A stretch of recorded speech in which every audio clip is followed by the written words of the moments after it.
If you work for the Catholic Church and want to reclaim time for discipleship, we're here to help.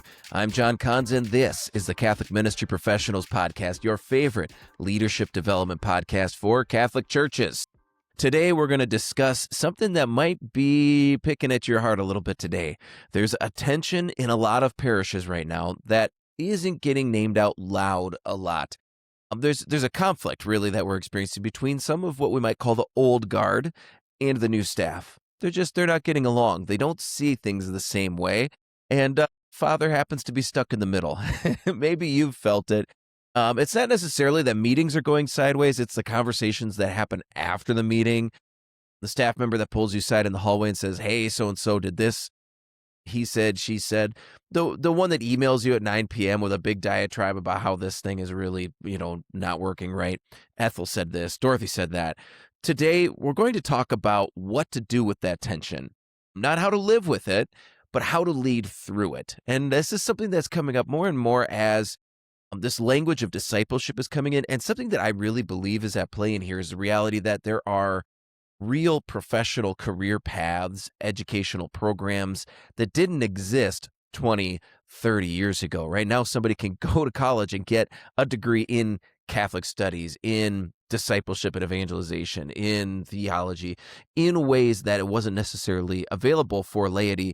This is also then often partnered with conversions that are happening with adults where they maybe have great experience in the business world, and then they have this powerful conversion, right? The accessibility of so many podcasters online, other podcasts that a lot of people listen to, and they might have a conversion, and now they want to serve in some way. And we as they come in and they're on fire for evangelization, and it rubs the people who've been doing their whole lives the wrong way. So there's just these tensions that can exist on a staff with some of this stuff at play. And so we're going to talk about, again, not how to live with it, but how we can lead through it.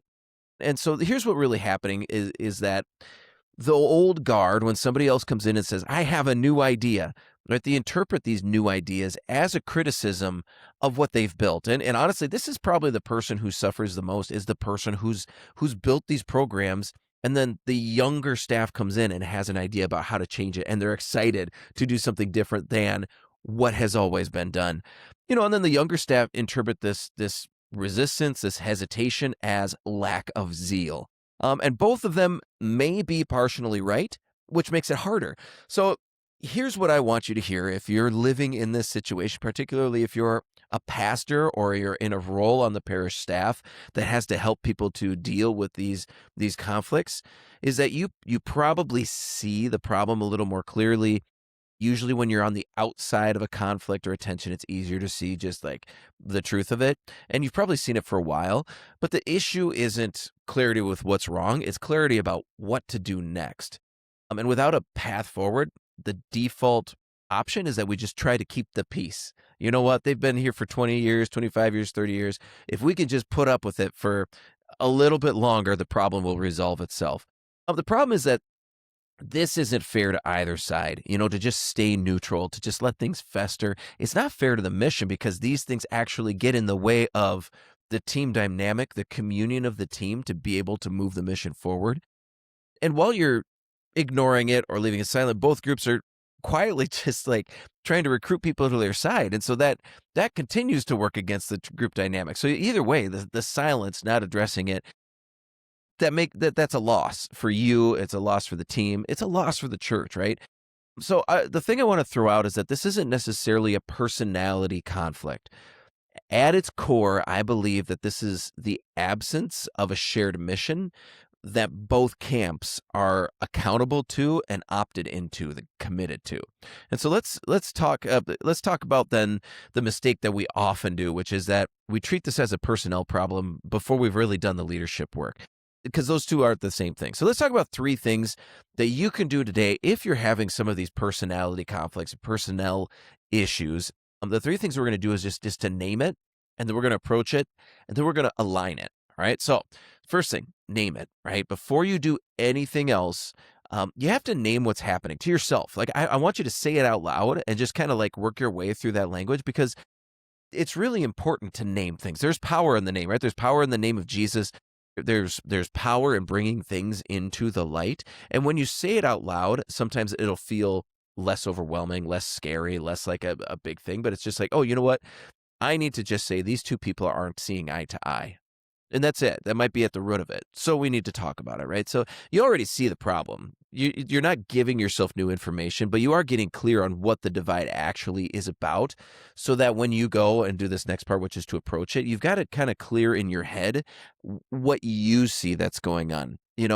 Parishes, they'll change when the leaders are willing to have conversations that matter, and that's the next part. And that has to kind of start internally, giving voice to it, saying it out loud, so that you might say something like, I have two generations on this team pulling in different directions, and instead of addressing it, I've just been avoiding it, right? So that's it. That's the first step, is just to kind of name it out loud, give it voice, see if in a spiritual, you might get a kind of a spiritual sense that I just unlocked something, that the Spirit maybe is at work here in this decision to name it out loud. Finally, you got to approach it before you get overly frustrated and make a big thing in front of the staff, or attack it at a meeting. You want to approach the individuals that are involved. I've been in more than one meeting where the pastors come in hot because something is bugging him, and rather than address the individual, he addresses the whole team, which makes the people who maybe haven't done anything go, did I do something? But it also maybe makes the person who did do whatever frustrated the pastor, or whatever the disconnect is, maybe think, well, it's probably not me, it's probably them. So again, it just doesn't address the issue that's right in front of them. So individual conversations should come before any staff level work. The other thing that happens too is sometimes you've got two people that have an issue, so you make the entire staff go through a training on that issue, when really maybe a simple conversation with these two, like ripping the Band-Aid off and talking to them, is the thing that needs to happen. Because often what people really need is to feel seen, to feel heard by you, before they're going to trust the process and trust the pastor to lead through to the next stage, whatever that next call and next stage of the ministry in the parish is. And certainly before they'll trust each other. If at the root of it, they don't trust each other, they don't agree, they don't realize that the other person has the best interests of the church in mind, like, yeah, of course they're going to disagree. Of course they're going to butt heads, because they see the other person's motives as antithetical to their own. So this is a really pastoral act. And we've talked about this on the podcast before, but the CPR method, if you're not sure how to approach someone with one of these, you just use CPR. That's content, pattern, and relationship. The content, hey, I see that you're just fuming in the corner when, Ethel brought up this idea in the parish. I see that that's happened. I see how now you're going to Joe down the hall to complain about it, and that's happened the last 3 weeks in a row. So that's content. That's the pattern. It keeps happening. And it's affecting the team dynamic. Like, people are starting to feel divided, like they have to pick sides, and that's not healthy for a team. So that's the relationship. That's how it's affecting us. So again, this is a pastoral act. It's something you as the pastor, or if you've been brought into this position, you're uniquely positioned to do. It's the thing that nobody else on the staff can do the same way that you can. And so you have those conversations as individuals, then you need to bring them together and have the same conversation, because you, like I said, you named it, you have an idea where it's coming from, but you want to hear from them where it's coming from. Then you want to have them hear from each other where it's coming from, with you again stepping in and seeing, as the pastor, as the leader, this is like how it's affecting the broader church, and it needs to stop. Bring them together. And I almost guarantee you bring these two people who see things differently together, and in that conversation, they're going to go, I didn't understand that's what you were doing. Oh, I didn't understand you see it that way. At the very least, they'll go, you really do care. This isn't a personal attack against me. And just in a spirituality, there's so much power just in saying things out loud, just like naming it in the first step. Saying something out loud, it brings it into the light, right? The devil loves to play in the dark with those side conversations that never get brought into the center, right? if you bring things into the light, it's a lot harder for Satan to mess with your team. So approach it. That's the second step. And then finally, step 3, once those individual conversations has happened, you've addressed those two, then you can do some staff level work because you can now speak into it knowing some of the interpersonal dynamics at play.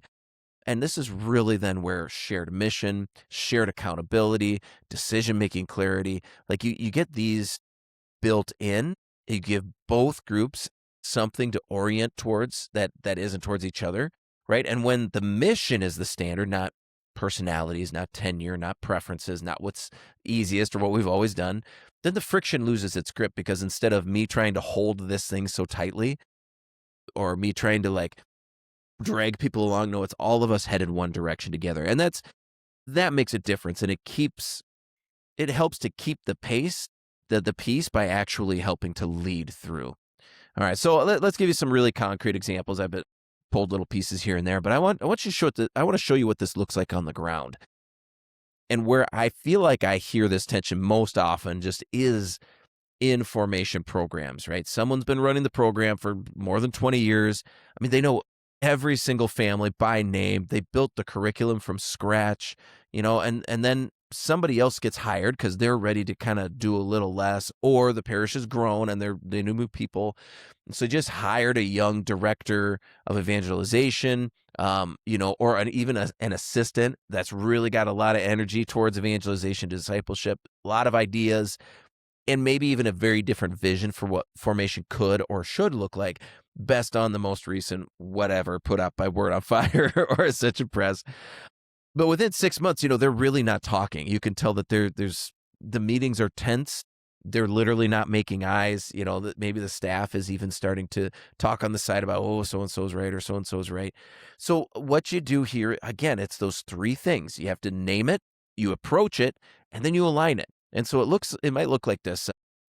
You realize that you've got this tension going on, so you name it. I have 2 people with 2 legitimate but different gift sets that are really working from 2 different visions. They're operating from 2 different lenses, and I've been hoping they'd work it out, but they're not.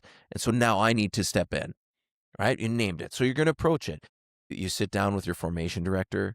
You make sure you honor what they've built over the last 20 years. Just be this honest that the parish needs to grow, that it might be time to try some new things, and that would be very good, especially since retirement's coming up in a few years, and we don't want the new hire to just be, lost without them. They need to be able to step in. So then you're going to sit down with this new assistant director to the formation program and acknowledge their gifts.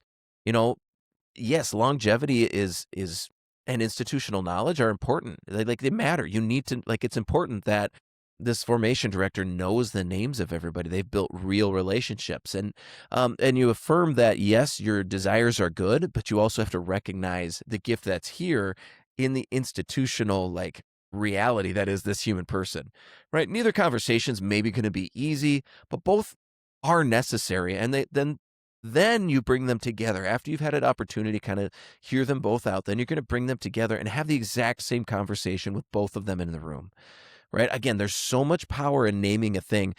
Again, the formation director, the older one that's been around for 20 years, probably feels personally attacked. It's good to sit them down and help them to realize this isn't against you, right? This is just looking forward towards what will be. What are the real needs we have? And how do we get to a point where we feel like we can meet those needs? Again, so much power in just naming the thing and bringing it to the light. Finally, you're going to align it. You bring them, to the same table with the team. We're going to really kind of buckle down and say hey, this is the mission that we have. We're going to get really clear on the decision-making structure, who owns what, where they overlap, how these disagreements in the future, how they're going to get solved, but that this is really the standard by which we're measuring all of the things. And I think when you do that, you realize that you don't have an insurmountable problem, right? You have an opportunity to lead, and that is a good thing to step into. And another, maybe I want to transition this because I think formation programs get picked on a lot. But maybe in a different area, you might have an admin assistant, right? Let's say you've got your admin assistant and comes to you with an idea, and they've noticed that the parish, it's something we talk about at all the meetings, right? The parish operating budget is razor thin. And this admin assistant took it on their own. They did some research, like how can we boost, our tithing and stuff. And they find out, hey, if you put a chip reader in the baskets, younger parishioners can tap their phones during collection because millennials and younger don't carry a ton of cash on them. And so she's done her research. She believes in it, thinks it's a really good thing. It's an easy fix. Just throw a chip reader in there. On the flip side, you've got some staff, the liturgy director, right? Maybe the liturgy director thinks right away, like, well, we're not going to disrupt the mass and have people chirp, like pulling their phones out and chirping in. It's going to take it longer because instead of just throwing in a $20 bill or whatever, they've pulled their phone out. They got to line it up. They got to do the whole thing, so that's just going to disrupt the flow of the mass. Your business manager, maybe they don't want to deal with the training because there's going to be all these people in the parish that don't know what it is to tap their phone yet, maybe the older generations, and she just doesn't want to do the training and the explanations. That sounds like a lot of work for what's probably not going to work anyways because people aren't going to want to pull their phones out en masse. Anyway, in their minds, right, the admin assistant has this great idea that's out of her wheelhouse. It's going to make more work for these other two without touching her day at all once that idea is approved. So they just feel like you're out of place here. You're stepping on her toes. This isn't your place, yada, yada, yada. At the end of the day, you can feel the tension and people are just kind of simmering in silence. Maybe they're not even outright saying anything or disagreeing or fighting or anything like that. They're just simmering in silence. You could tell that all of a sudden there's a divide. So again, you got to name it, you got to approach it, and you got to align it. So you say, you know what? I have a staff member with a good idea and two people with legitimate concerns and the underlying resentment that nobody's said out loud yet, right? So right now, I'm the only one who has heard all three perspectives, and so there's a need for alignment here. So you're going to approach it. You just sit down, again, with each person individually, ask the admin assistant to walk you through the numbers, the research they've done, then you're going to sit down with the liturgy director, hear their concerns out, the business manager, what would training need to look like in order for this to happen? And then, you're going to say just the obvious thing. You understand that it's going to maybe make more work for both of them or that it doesn't fall into her realm, her own sphere of work.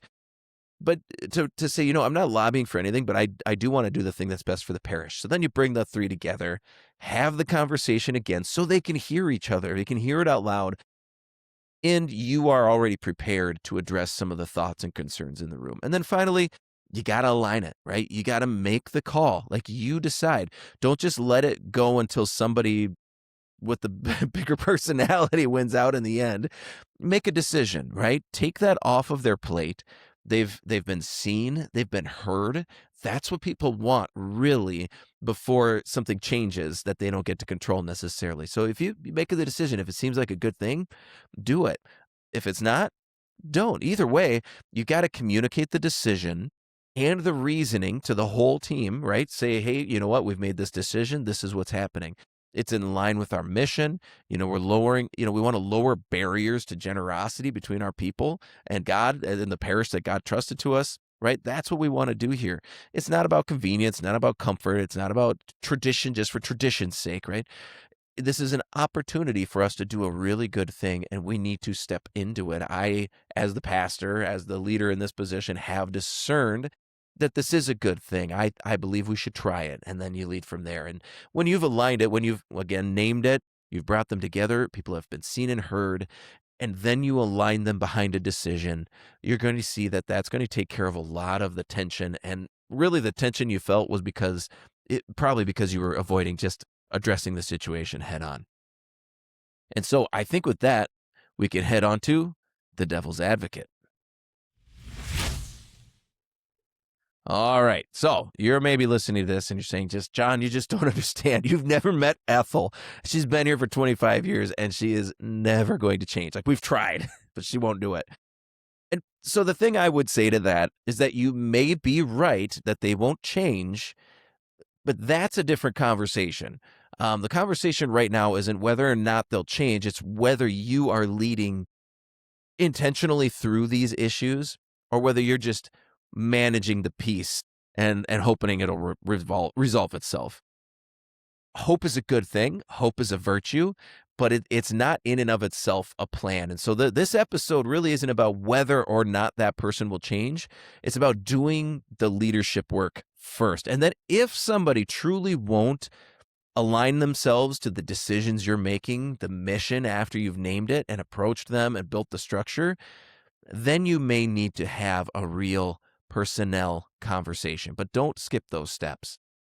All right. And of course, we never want to leave you without some action that you can take today based on our conversation. So this week, I want you to just take whatever the tension is, the personnel tension that you're experiencing between staff members, or maybe it's between staff and the parishioners.